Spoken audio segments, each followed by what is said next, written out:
১৯৯৯ সালের একটা চিঠি, যেখানে লেখা ছিল এমন সব গোপন কথা যা শুধু আরাভই জানত।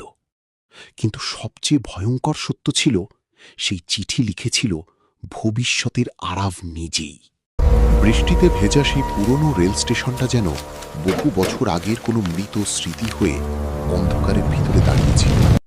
রাত তখন ঠিক ১১টা, আর পুরো প্ল্যাটফর্ম জুড়ে শুধু বাতাসের হাহাকার আর টিনের ছাদে বৃষ্টির শব্দ শোনা যাচ্ছিল। আরাভ একা একটা ভাঙা বেঞ্চে বসেছিল। তার চোখে ছিল কয়েক রাত না ঘুমানোর ক্লান্তি আর মায়ের হারিয়ে যাওয়ার ভয়। কয়েকদিন আগেও তার জীবনটা স্বাভাবিক ছিল, কিন্তু হঠাৎ করেই তার মা কোনো চিহ্ন ছাড়া নিখোঁজ হয়ে যায়।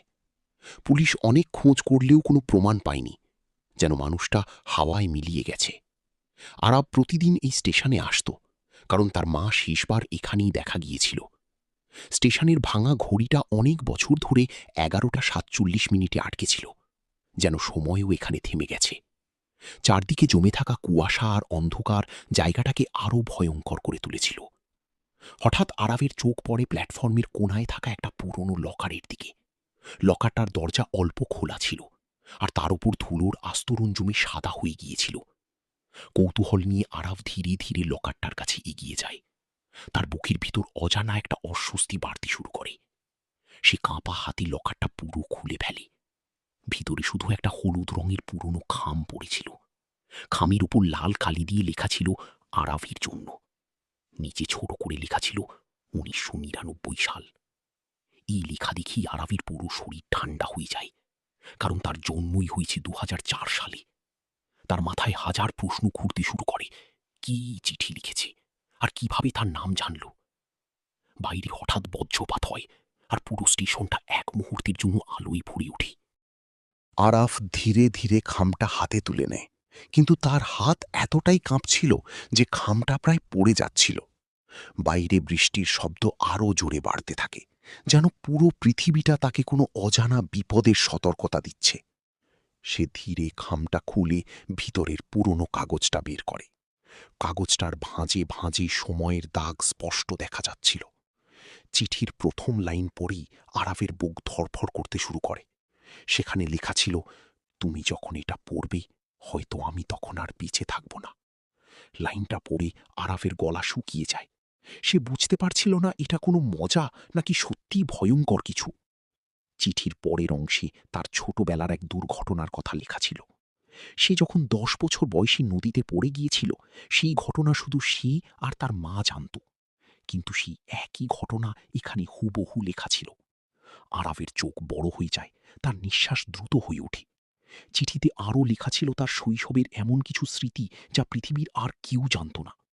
তার মনে হতে থাকে কেউ যেন অনেক বছর ধরে তাকে অনুসরণ করছে। হঠাৎ স্টেশনের সব আলো একসাথে জ্বলে নিভতে শুরু করে। পুরো জায়গাটা অদ্ভুতভাবে কেঁপে ওঠে। দূরে কোথাও ট্রেনের হুইসেলের শব্দ শোনা যায়, কিন্তু সেই রেললাইন তো বহু বছর আগেই বন্ধ হয়ে গেছে। আরাভ ধীরে ধীরে পিছনে তাকায়, আর তার বুকের ভিতর ভয় জমতে শুরু করে। অন্ধকারের ভিতরে কেউ একজন দাঁড়িয়েছিল। অন্ধকারের ভিতরে দাঁড়িয়ে থাকা মানুষটার মুখ পুরোপুরি দেখা যাচ্ছিল না, কারণ তার গায়ে একটা কালো কোট আর মাথায় হুড ঢাকা ছিল। স্টেশনের ঝাপসা আলো মাঝে মাঝে জ্বলে উঠছিল, আর সেই আলোয় লোকটার ছায়া আরও ভয়ঙ্কর লাগছিল। আরাভ কয়েক সেকেন্ড স্থির হয়ে তাকিয়ে থাকে, তারপর কাঁপা গলায় জিজ্ঞেস করে, কে আপনি? লোকটা কোনো উত্তর দেয় না, শুধু ধীরে ধীরে তার দিকে এগিয়ে আসতে থাকে। তার জুতোর শব্দ ফাঁকা প্ল্যাটফর্মে প্রতিধ্বনির মতো শোনা যাচ্ছিল। আরাভের বুকের ভিতর ধড়ফড় এত বেড়ে যায় যেন হৃৎপিণ্ডটা এখনই বেরিয়ে আসবে। সে আবার চিঠিটার দিকে তাকায়, আর শেষের দিকে একটা নতুন লাইন দেখতে পায়। সেখানে লেখা ছিল, যদি কালো কোট পরা লোকটাকে দেখো, কখনো তার চোখের দিকে তাকাবে না। এই লাইন পড়েই আরাভের হাত থেকে প্রায় চিঠিটা পড়ে যাচ্ছিল। লোকটা তখন তার থেকে মাত্র কয়েক কদম দূরে দাঁড়িয়েছিল। হঠাৎ পুরো স্টেশনটা ১ সেকেন্ডের জন্য অন্ধকার হয়ে যায়। আবার আলো জ্বলে উঠতেই লোকটাকে আর সামনে দেখা যায় না। আরাভ ভয়ে চারদিকে তাকাতে থাকে। তার নিঃশ্বাস দ্রুত হয়ে যাচ্ছিল, আর শরীর ঠান্ডা হয়ে আসছিল। ঠিক তখনই তার কানের কাছে খুব ধীরে একটা কণ্ঠ শোনা যায়, তুমি অনেক দেরি করে ফেলেছ। আরাভ ভয় পিছনে ঘুরতেই দেখে লোকটা ঠিক তার পিছনে দাঁড়িয়ে আছে।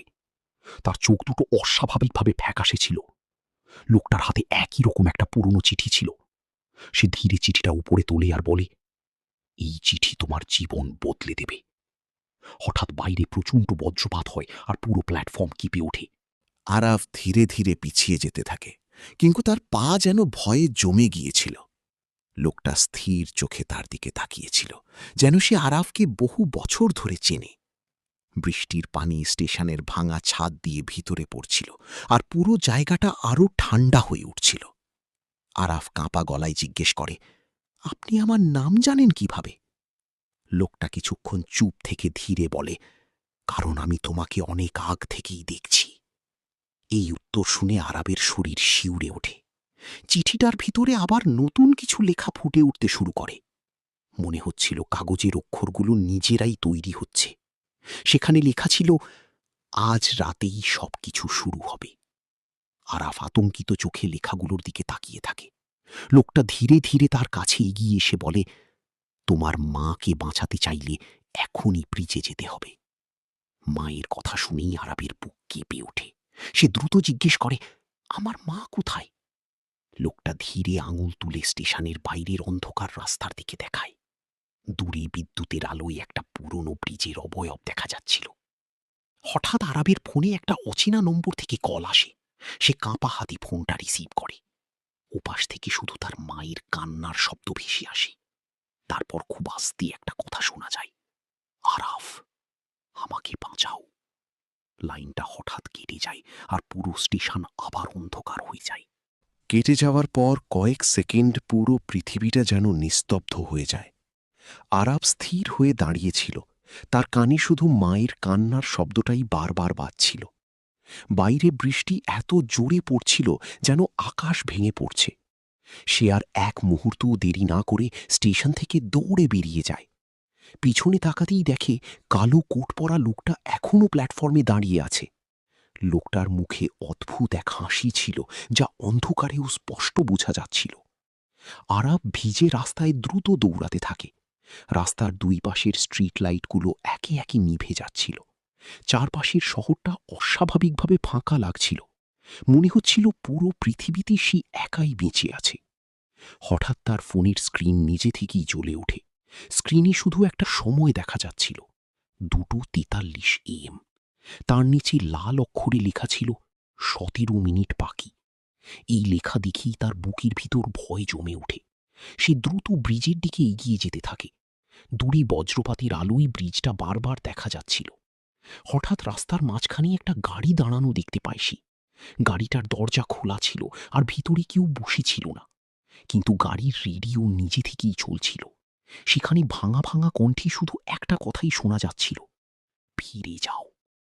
আরাব ভয়ে কয়েক সেকেন্ড থেমে যায়, কিন্তু মায়ের কথা মনে পড়তেই আবার দৌড়াতে শুরু করে। আরাব যত ব্রিজের কাছে যাচ্ছিল, চারপাশের বাতাস তত ঠান্ডা হয়ে উঠছিল। বৃষ্টির ফোঁটাগুলো তার মুখে আঘাত করছিল, কিন্তু সে থামেনি। দূরে ব্রিজের উপর একটা মানুষের ছায়া দাঁড়িয়ে থাকতে দেখা যাচ্ছিল। বিদ্যুতের আলোয় কয়েক সেকেন্ডের জন্য সেই ছায়াটা স্পষ্ট হয়। আরাব বুঝতে পারে ওটাই তার মা। সে জোরে চিৎকার করে ডাকতে থাকে, মা! কিন্তু তার কণ্ঠ বৃষ্টির শব্দে হারিয়ে যায়।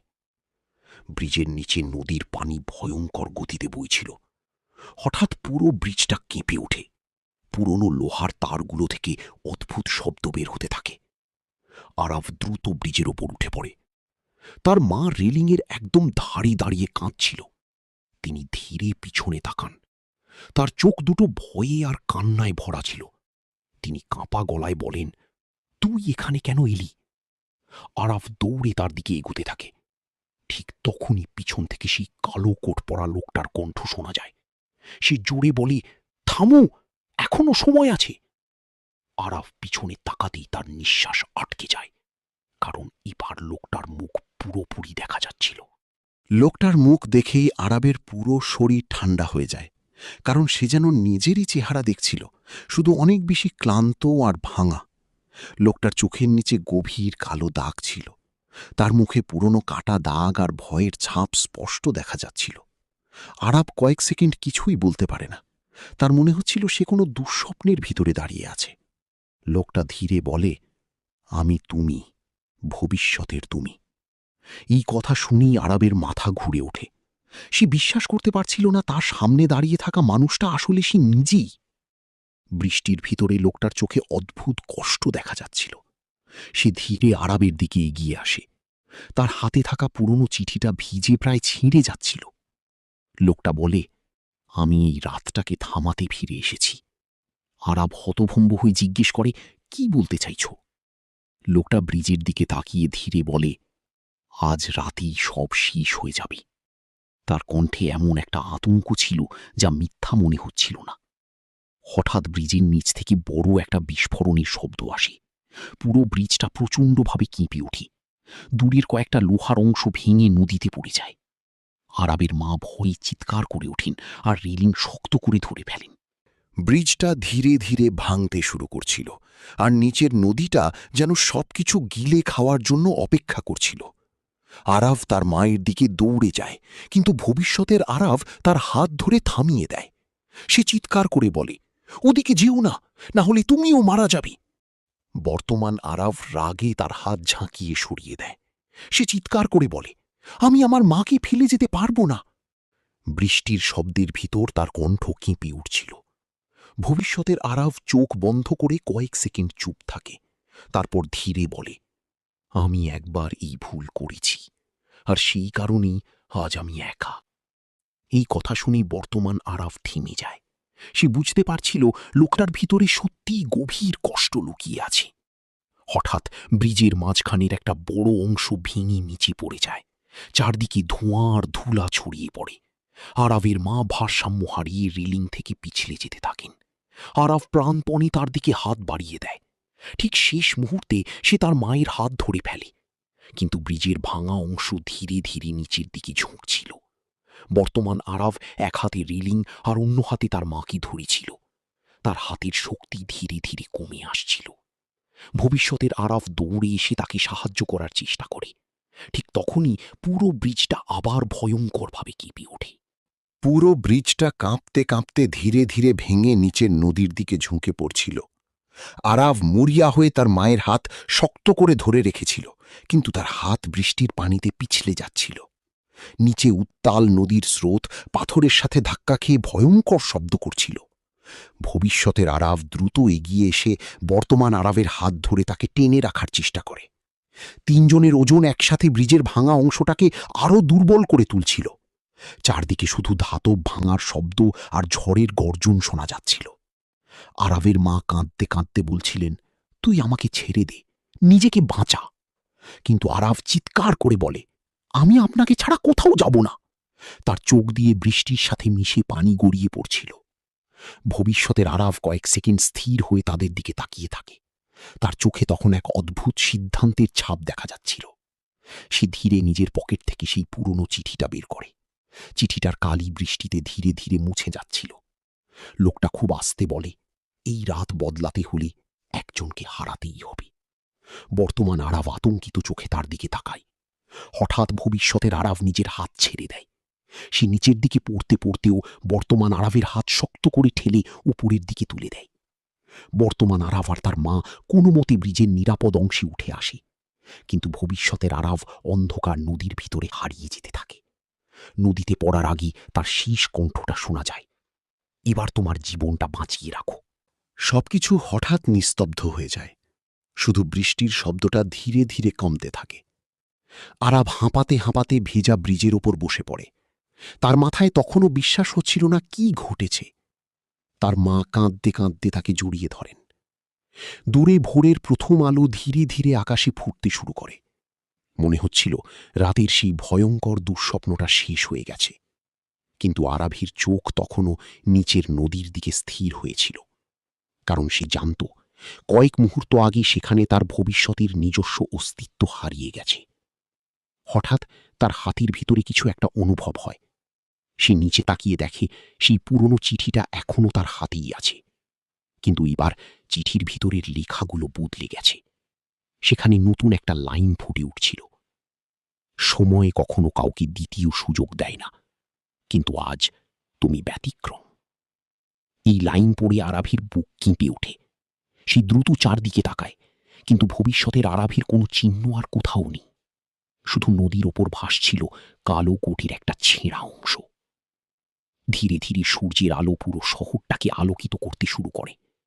পুলিশ আর উদ্ধারকারী দল ব্রিজের দিকে এগিয়ে আসতে থাকে। আরাফ তার মাকে শক্ত করে জড়িয়ে ধরে দাঁড়িয়েছিল। তার চোখে তখন একসাথে ভয়, কষ্ট আর নতুন জীবনের অনুভূতি মিশেছিল।